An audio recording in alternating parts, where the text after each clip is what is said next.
सात्विकं भुवनं यस्य वाचिकं सर्ववाङ्मयम् आहारे चंद्र तारादि तम नमः सात्विकम शिवम। प्रभु लीला अपरंपार। आज हम आपसे जो बात करेंगे,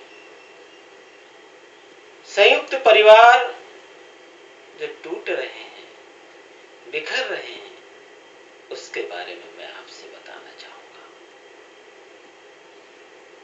संयुक्त परिवार में एकता होती है, खंड खंड परिवार जो होता है उसमें एकता नहीं होती। एक बार एक ब्राह्मण काफी चिंतित था। उस क्षेत्र में सूखा पड़ा था।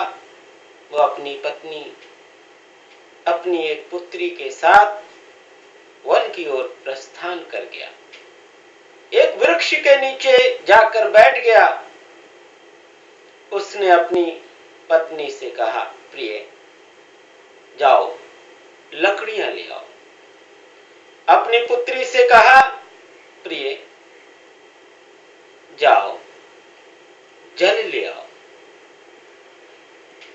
ऊपर बैठी एक चिड़िया सुन रही थी। उसने कहा, हे ब्राह्मण, आप पकाएंगे क्या? ब्राह्मण ने कहा, तुझे पकाऊंगा। चिड़िया डर गई।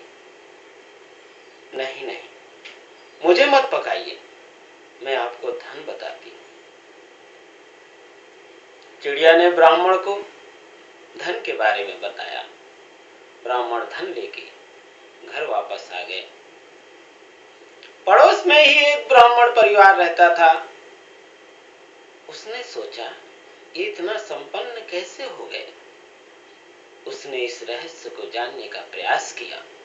उसे पता चला वो भी अपनी पत्नी और पुत्र के साथ उसी वृक्ष के नीचे जाकर बैठा। उसने भी वही सवाल,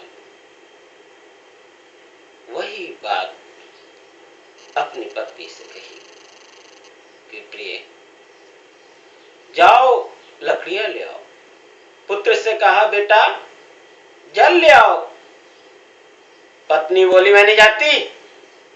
पुत्र बोला, मैं भी नहीं जाऊंगा। चिड़िया ने उनसे भी पूछा, आप पकाएंगे क्या? तो ब्राह्मण ने वही रटा रटाया उत्तर दिया, तुझे पकाऊंगा। चिड़िया बोली, चल जा। जिस परिवार में एकता नहीं, वो ऐसा कार्य कर ही नहीं सकता। संगठन से सभी लोग डरते हैं और अनेकता, विखंडित संस्कृतियां कभी एक नहीं हो सकती।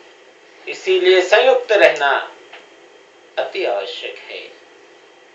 एक बनिए, नेक बनिए।